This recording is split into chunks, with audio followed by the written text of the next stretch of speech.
ولایت مختار کوهستان بدخشان شهر خارو به مقصد صیقل دادن مهارت زباندانی آزمون سپلینگ بی دایر گردید. دیرکتور تشکیلات جمعیتی جرأت صادق خوشوقتوف آزمون را حسن افتتاح بخشید و قید نمود که آزمون مذکور امکانیت خوب را برای سنجیدن دانش و حرف به حرف تلفظ نمودن کلمه های زبان انگلیسی فراهم می آورد. چنین آزمون‌ها به خوانندگان امکانیت می‌دهد که مهارت خود را در آموزش زبان انگلیسی صیقل دهند. در آزمون سپلینگ بی طالب علمان مکاتب دوردست شهر و نواحی ولایت که در تشکیلات جمعیتی جرأت به درس‌های علاوه‌ای زبان انگلیسی فرا گرفته می‌شوند اشتراک نمودند. من ایمت‌شایف سفینه خواننده صنف 9 مؤسسه تحصیلات میانه عمومی رقم 22 شغلنامه باشم. امروز خیلی خوشحالم چون که یکی از اشتراکچیان این آزمون هستم. در آینده امیدوارم که صف اشتراکچیان این آزمون زیاد خواهد شد و نتیجه دلخواه را به دست می آورند. من به تشکیل کنندگان این آزمون سپاس بی اندازم را بیان می نمایم. من سید حسین وستورا خواننده صنف اف در مکتب نام و 11 با نام مستیبیک دولتویچ دوست محمدوف بخونم.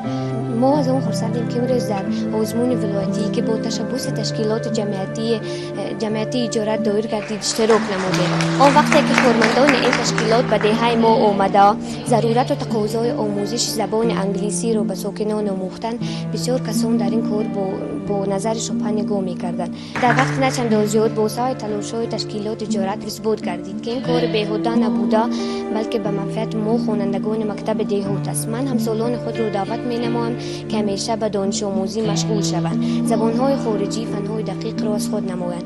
در این صورت ما می‌توانیم در آینده صاحب اختصاص‌هایی شویم که برای رشد و ترقیات دیار کوهستان ما ضرور باشند. I am Ahmad from District 1 and it is a great honor for me to participate in the regional spelling bee competition organized by public organization Jurat. With the pupils of the remote areas did not have good conditions for learning foreign languages, especially English, prior to Jurat, and I know I am very happy that this organization gave us such a great opportunity.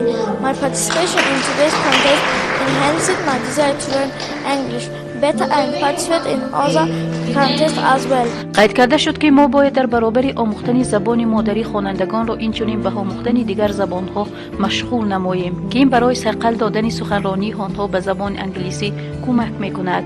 یک آزمون سپلینگ بی گذاشته در اینجا خوانندگان از ناحیه‌های ولایت مختار کوهستان بدخشان زیاده از 98 نفر اشتراک کردند و مهارت خود را نشان دادند. این شهادت از اون میدهد که اگر چنین آزمون‌ها بسیارتر گذران خوانندگان میتوانند از این آزمون‌ها بهره بگیرند و مقصد اساسی ما از آن عبارت است که آن ناحیه‌های دوردستی که در این چنین آزمون‌ها اشتراک نمیتوانستند اشتراک کردند امروز امکانیت پیدا شد که از ناحیه‌های دوردست آمده در این شهر خارق در این آزمون اشتراک کنند و محض مقصد تشکیلات جمعیتی جرأت چنین است که به خوانندگان و آن ناحیه‌هایی که خوانندگان نمیتوانند در دیگر آزمون‌ها اشتراک کردن، مقصد اساسی تشکیلات ما از این عبارت است که با آنها امکانیت فراهم آورده آنها در چنین آزمون‌ها اشتراک کنند. ما نیت داریم که از آینده چنین آزمون‌ها را بسیارتر گذرانده و یعنی خوانندگان از آن بسیارتر آموزند.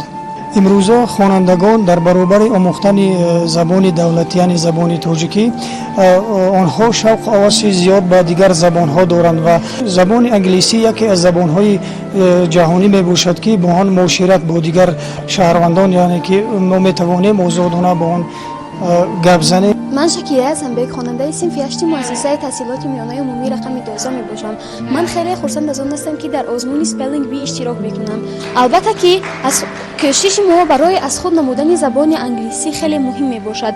امیدواری آنم که در آینده تشکیلات جمعیتی جرأت چنین آزمون‌ها را زیادتر تشکیل می نماید و ما طالب علمان می توانیم سطح دانش خود را صیقل دهیم. First of all, I want to express my sincere gratitude for the public organization Jurat that organized this contest.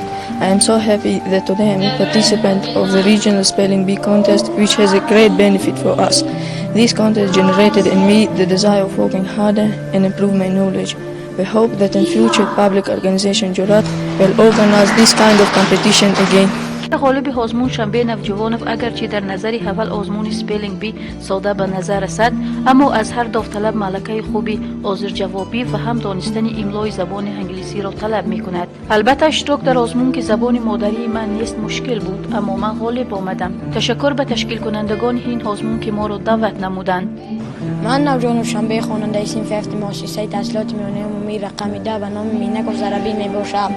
من امروز در آزمون سپلینگ بی اشتراک کرده سزاوار جای اول گردیدم.